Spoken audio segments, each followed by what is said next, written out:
سوال نمبر 3، ہم ووٹ کس کو دیں؟ ایک بڑا اہم سوال ہے۔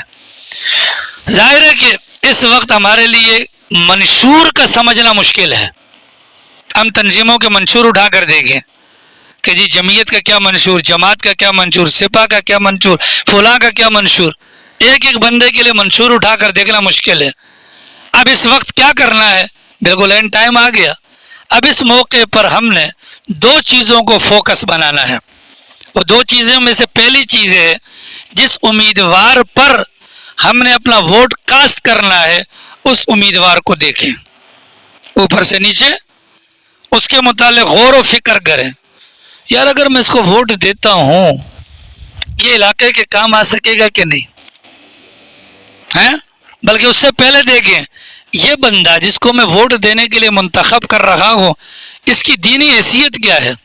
اولاً مسلمان ہونا چاہیے، اولاً مسلمان ہونا چاہیے۔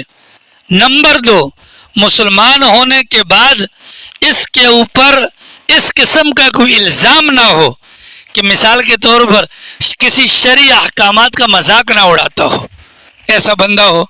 اس کو تلاش کریں کہ جس بندے کو میں ووٹ دینے جا رہا ہوں وہ پاکستان کا جو نظریہ پاکستان ہے اس کے خلاف نہ ہو، نظریہ پاکستان کے، وہ پاکستان کو مانتا ہو، پاکستان کو اسلام کا قلعہ مانتا ہو، پاکستان کو اسلامی جمہوریہ مانتا ہو، پاکستان کو ایک آزاد ریاست کے طور پر وہ مانتا ہو۔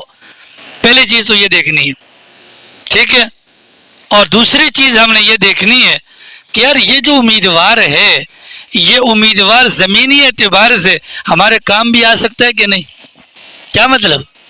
بھائی یہ تھانے کچہری کے اندر بھی تو جانا پڑے گا نا بعد میں۔ آپ نے کسی ایسے بندے کو امیدوار بنا دیا جس کو چوکی تھانے میں جانتا کوئی نہیں، آپ کے مسائل کون حل کرے گا؟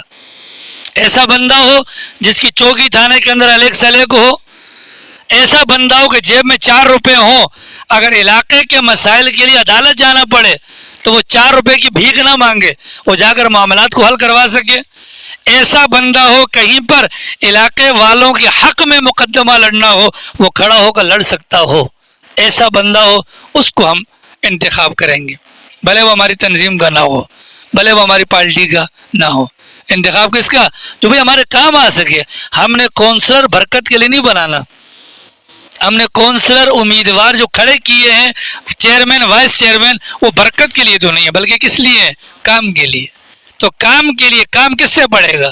یا تو چوکی تھانے سے پڑے گا یا عدالت سے پڑے گا، حکام بالا کے ساتھ پڑے گا۔ اب میرا امیدوار ہے عالمگیر، عالمگیر کہتے ہیں مجھے صبح جانا ہے کہاں پر؟ اپنا سپلائی پر، میں اس کو امیدوار بنا دوں۔ اچھا عالمگیر آپ کو عدالت میں کچھ جانتے نہیں، تھانے میں نہیں، جیب میں پیسے نہیں، او بھائی لوگ اس کو ووٹ کیوں دے رہے؟ نمازی ہے جی۔ او بھائی خالی نمازیوں کو نہ دیکھے نا، ٹھیک ہے؟ نمازی آپ اس کو امام بنا دو، نمازی کو کونسلر بنانا تو لازمی نہیں ہے، آپ اس کو امام بنا دو۔ اب یہ کام کون سے ہیں؟ یہ مسجد کے باہر کے ہیں، یہ زمینی حقائق کو بھی دیکھنا ہے، زمینی حقائق کو بھی دیکھنا ہے۔ جب زمینی حقائق کو دیکھیں گے اور اس کے ساتھ ساتھ اس بندے کی شخصیت کو دیکھیں گے ہمارا دماغ کھلنا شروع ہو جائے گا۔ اب یہ پرچی ہمارے دماغ میں گھومے گی، اب یہ پرچی ہمارے دماغ میں گھوم کر جس جگہ کا انتخاب کرے گی اگر 100% نہ صحیح انشاءاللہ 80% قریب ہمیں نیک اور اچھے امیدوار کے قریب کر دے گی۔ کتنی باتیں ہو گئی؟ 3 باتیں ہو گئی، 2 باتیں ہو گئی۔ اگلی بات سمجھیے،